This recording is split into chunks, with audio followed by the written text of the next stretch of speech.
Hey there, it's time for another guitar terminology for fun. And the word today is acoustic. Now, we've all heard the term acoustic, but what does it really mean? Well, you see, guitar players are often in bands and they often play at restaurants and bars.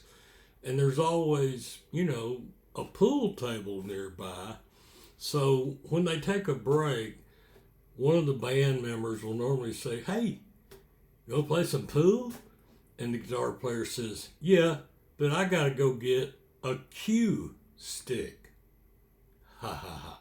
Okay, it's terminology for fun. So, what's an acoustic? Well, this is an acoustic, and we're going to talk about that. But before we talk about that, let's talk about the difference of the other type of guitars, because there's all kind of guitars. This is an electric. This is a Fender Mustang. So what makes it electric? Well, most electrics in the first place are a solid body. They're not hollow like the acoustic is. You can see the sound hole there, and you can tell that, it's wood. And the vibration and projection in an acoustic guitar comes from the wood and the sound hole that projects the sound outward. An electric guitar, and let's not forget, we didn't have electric guitars back in the 19th century because there wasn't any electricity. So this is a fairly new revolution, but the electric guitar is generally a hard body guitar. Now, the wood still matters. One of the most common woods with an electric guitar is alder, and that's from the alder tree. And they grow in the Pacific Northwest. It's a really strong hardwood. But basically, with an electric guitar, if you were to remove this white part, the pick guard, you see the screws, then you would unveil the pickups, the switches, the knobs, and things of that nature. And what you would see is just a cavity.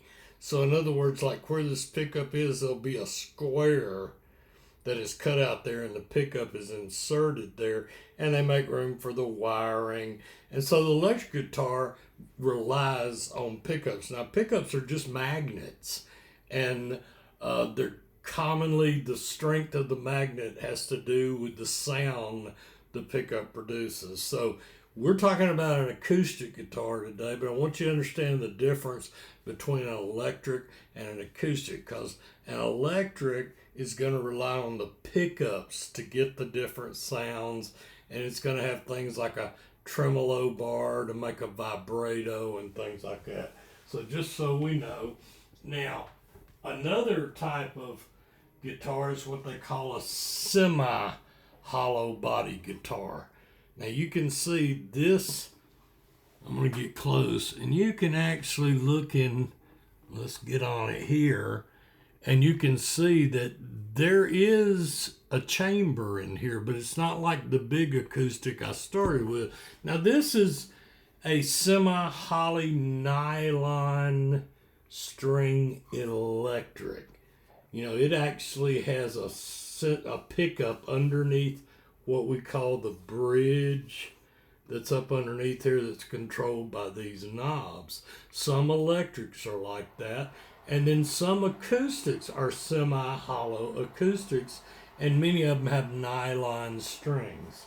So now that we've shown the differences, don't forget there are all kind of different guitars. They come in different shapes, sizes, just there's a little bit of everything. But what we're talking about today is the acoustic guitar, which is the oldest guitars. Remember, guitars go all the way back to the time of the Bible and David with a lyre and harps and things of that nature. And the idea was to take strings, which the old strings were also, you'd hear catgut and things like that. They were used from parts and various things to stretch, and they found out when you stretch things, you got a tone, you got a sound. Now this is a very famous guitar. This is a Gibson, and most guitars have a model. This is a Gibson L-00. Some people call it an L-double-aught, an L-00, L-double-zero. This guitar was made famous by Gibson during the Depression eras, around 1930. Back then, this was an affordable guitar that you could purchase out of a catalog. It helped lift people out of depression. And guitars were pretty much made in an acoustic fashion. They were made with wood. You can see the wood inside the sound hole. And you can see the little things that's known as bracing. And then you have the side, and of course you have the back.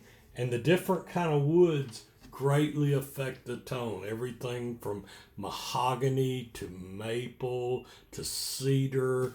And then the neck will usually have a different wood.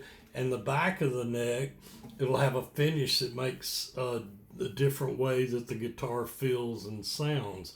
But an acoustic guitar is the oldest form of modern day guitar, and they go way back. I mean, back even to before they came over to America. So, and building a guitar maker, a professional guitar manufacturer and repair person is known as a luthier.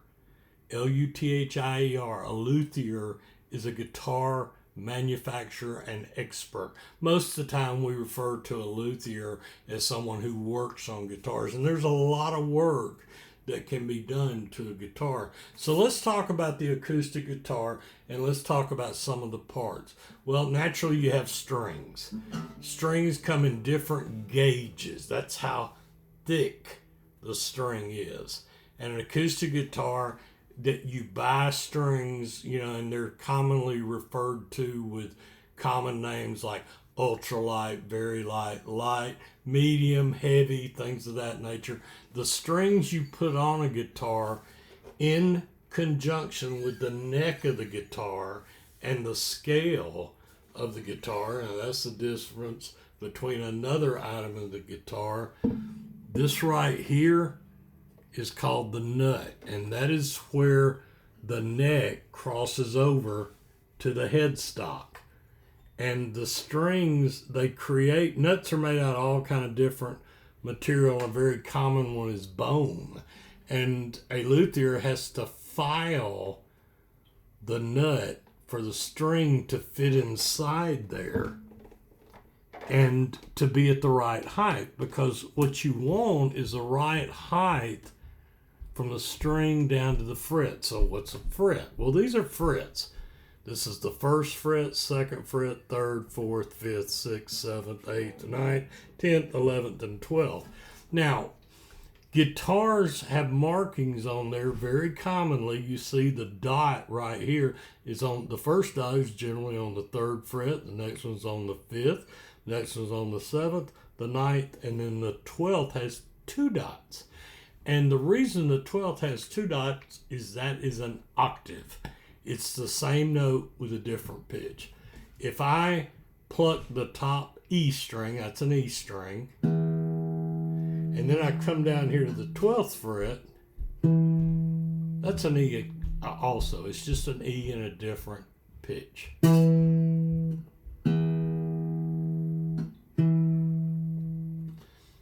The bottom string is a high E. So that's what the frets are. Frets are what allow us to make notes. And this piece of metal going across here is the fret bar. And so when we make a chord, we take fingers and we will put a finger on a certain string in a certain fret. And if we make a chord is merely 3 notes. And you can see right there I've made a C chord. Now if I was to break this down into what we call scales, every single place I put my fingers on a guitar is a note. Every single one of them. Now, this is a C chord, and consequently, right up here, where my ring finger is, it's on the C note, which is the root note of the chord. And I went over this in another video about how the notes here, this is, every string has a note name. The top one is E, the next one's A, then D, then G, then B, then E. The way we remember that is elephants and donkeys grow big ears. And so every single place on the fretboard has a note. So open, that's E, and then F, F sharp, G, and so on down the neck.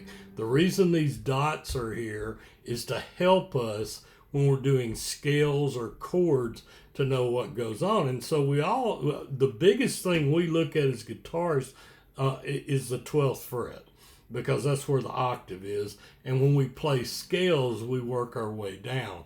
And when we play chords, we're playing notes off of a given musical alphabet scale. So an acoustic guitar uses the projection of the sound hole to put the sound out. That's what makes it an acoustic. Now, I mentioned the headstock. Well, the headstock is where the strings are wound and you tighten them up to get into pitch. And, the old way, you had to get in tune on the first high E, and then you worked your way.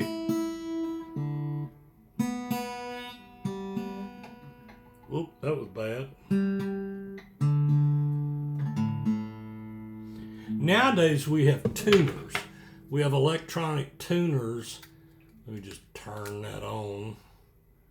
And you can see it's waiting to hear a...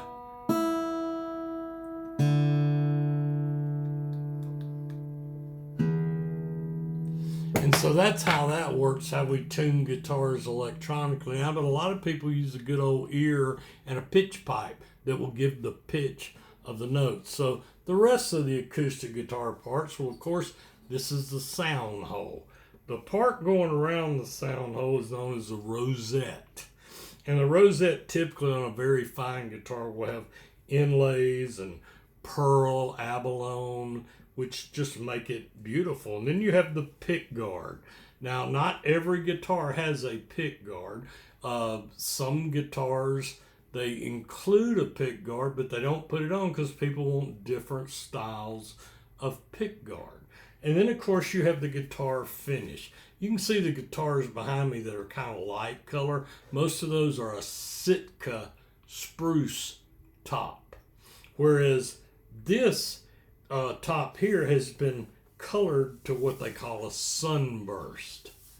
And that's a typical sunburst pattern. Now, this part down here is the bridge, and the little white part the string rests on is called the saddle. And it is very much like the nut up here where a luthier will file down where the strings go in, and how deep he goes has a lot to do with how far the string is from the fret and how hard it is to press.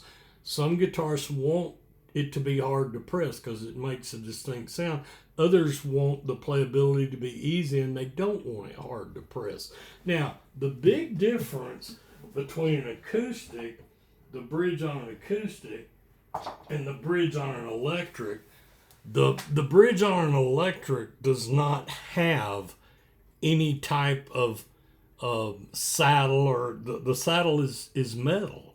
So in other words, the strings come across, and you can actually take the little screwdriver heads and adjust every single height of every string, with a screwdriver or a hex key, depending on the type of guitar. So that's another big difference between an acoustic and electric guitar.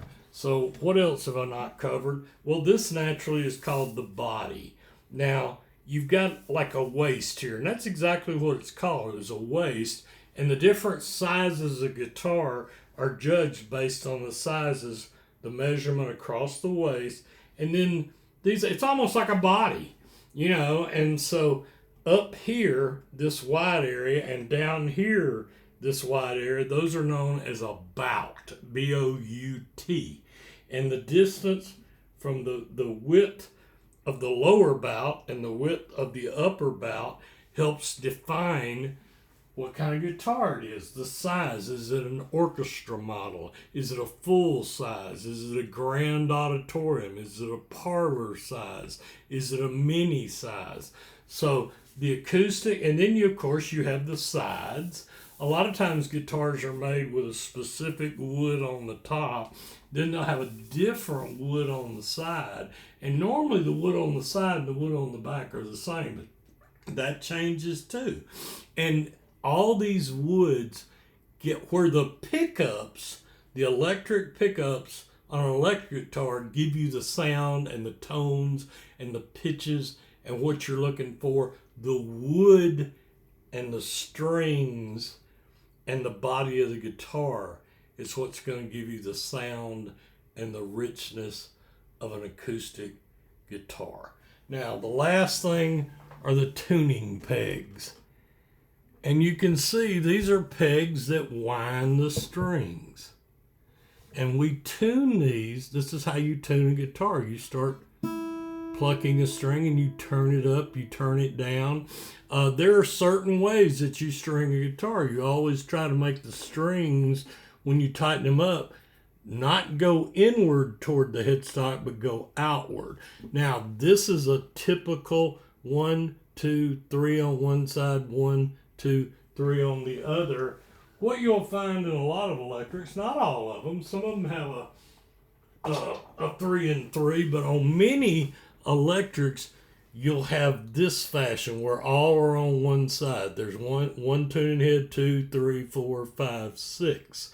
So that's real common for electrics, but it's not real common, although it does exist in an acoustic guitar. One of the last parts, you always see this little thing right here that's up on the headstock, and it's got screws on it. Well, the reason those screws are there is you remove it, and there is a truss rod. It's literally a rod that runs the length of the neck, and what that does is allow for the height and the action of the strings again, the distance between the string and the fret, that bar that travels up the frets, and you can tighten or loosen the truss rod, and it will take the neck and it will either bow it, straighten it, up bow, down bow, things like that. And the reason you want to do that is to achieve the action that you want with the strings, how you press, how it feels when you press the string, how far you've got to travel, how hard you've got to press. So that's what the truss rod is for. And of course, you have your guitar strap pegs. Now, some guitars don't have one here. Some don't have one at all. And some people will actually, buy them and they'll screw them in themselves. But that makes a lot of people cringe. You'll find a lot of classical guitars will have a back peg for a strap to go on, but they will not have a peg in the front. And then you take a strap, and it usually has a string on it that you can run just past the nut and under the strings for somebody to put a strap on. So that's the biggest parts of an acoustic guitar. So when you think acoustic, remember to think of wood. It is a chambered guitar that the sound hole and the wood project the music and the sound. So, and not all guitar players play pool, but if they do play pool, they're going to have to go and get a cue stick. Have a great day.